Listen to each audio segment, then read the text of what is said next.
একজন এসে বলে, হুজুর আমি 3 দিনের না খাওয়া পিরাই, আপনি আমারে কিছু দেন। নবীজি বলেন, আমার কাছেও তেমন কিছু নেই। ডাক দিয়ে বলেন, সাহাবীরা আমার এই মেহমানকে কেউ একটু নিয়ে যেতে পারবে?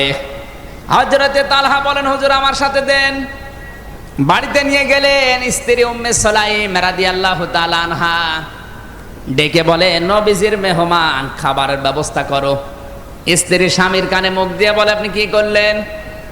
যে খাবার আছে শুধু 2টা ছেলে মেয়ের হবে, আমাদেরই না খেয়ে থাকা লাগবে, আর আপনি এর মাঝখানে আবার আরেকজন মেহমান নিয়ে আসলেন। ঠিক আছে, রাসূলুল্লাহর মেহমান যেহেতু, রাখেন, সন্তান 2টাকে আমি ঘুম পাড়িয়ে দেই, আর যে খাবার আছে ওইটা মেহমানের সামনে দেওয়ার সঙ্গে সঙ্গে মেহমান যখন বলবে আপনিও থালা নিয়ে আসেন, আমি থালা তোমাকে দেওয়ার সঙ্গে সঙ্গে এই যে বাতি আছে লিভিয়ে দিও। থালাটা নিয়ে এমনি এমনি নাড়াচাড়া করবা, আর উনি বুঝবে না আমার সাথে খাচ্ছে। এভাবে খাওয়া শেষ হয়ে গেল।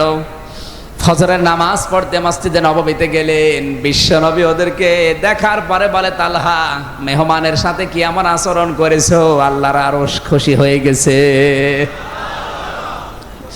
হযরতে তালহা বলেন, হুজুর আমার সন্তানের প্রয়োজন ছিল, আমার ছেলেটা মেয়েটার প্রয়োজন ছিল খাবারের। আমরা স্বামী স্ত্রী 2 জনে আজকে মেহমানের সম্মানে না খেয়েছিলাম।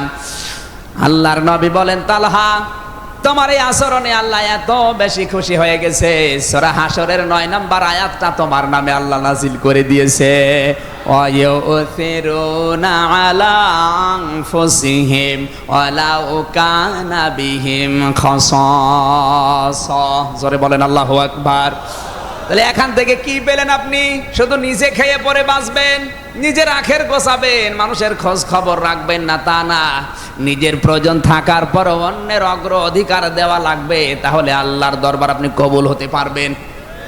কথা বলেন না কেন? আজ পারিবারিক জীবনের দিকে তাকালে আমি যেটা বেশি দেখি, অনেক সন্তান এমন আছে সে চাই না যে তার মা বাবাকে আলাদা করে দেবে, না, কিন্তু বাধ্য হয় তার স্ত্রীর কারণে, আর ওই স্ত্রীকে মাঝে মাঝে ধোকা দেয় স্ত্রীর মা আর ওর বড় বোন। এরকম বউ জামালপুরে নেই? কুষ্টিয়ারে সাবেক চেয়ারম্যান, আমার দাদার আগে যিনি ছিলেন, এই লোকটা গেছে খুলনায় কাজকর্ম করার পর আর বাড়ি আসতে গাড়ি পায়নি। ছেলের বাড়িতে কলিং বেল টিপ দিয়েছে। হঠাৎ ছেলে বেরিয়ে বলে, বাবা রাত 12টায় তুমি? বলে, গাড়ি পেলাম না, চলে আসলাম। স্ত্রীকে বলে, তাড়াতাড়ি করো, আমার বাবা এসেছে, রান্না করে খাওয়াও। স্ত্রী বলছে, না আমি পারলাম না, কারণ আমি সে সিরিয়ালগুলো দেখতে দেখতে ক্লান্ত। এই যে স্টার জলসা, স্টার প্লাস, জি বাংলা, জি প্লাস, জি গোল্ড, সব সিরিয়াল দেখতে দেখতে আমি ক্লান্ত, আমি পারবো না, তোমার বাবা তুমি রান্না করে খাও। স্বামী চিন্তা করছে, এখন যদি মারধর করি তাহলে ছাতা আবার সকালে চলে যাবে, আবার আমার আব্বাও জেনে ফেলবে, কি করি? আস্তে করে বাবার রুমে গিয়ে বলছে, আব্বা তুমি কি খেয়ে এসেছো? ছেলের বাড়ি কেউ এত রাতে খেয়ে যায়? বলেন। লজ্জার খাতিরে বলছে, অসুবিধা নেই, আমার পেট ভরা আছে, তোরা খেয়ে ঘুমিয়ে পড়। ওদিকে ওর ক্ষুধার যন্ত্রণায় ঘুম আসে না। ছেলেটা বুঝতে পেরেছে আমার বাবা না খেয়ে আছে, কিন্তু কি করি, বউ তো কথা শোনে না, ডিজিটাল বউ। হঠাৎ আধা ঘন্টা পরে কে যেন কলিং বেল টিপ দিয়েছে। বাইরে যেয়ে দেখে ওর ছোট শালা। ডাক দিয়ে বলে, দোলা ভাই চলে আসলাম, গাড়ি পাইনি তাই। বলে, আসো, তোমারে দিয়ে খেলা শুরু হবে। ঘরের ভেতরে নিয়ে স্ত্রীকে বলছে, তাড়াতাড়ি ওঠো, রান্না করো। বলে, না পারবো না। পারবা না তোমার ভাই? এবার উঠেছে।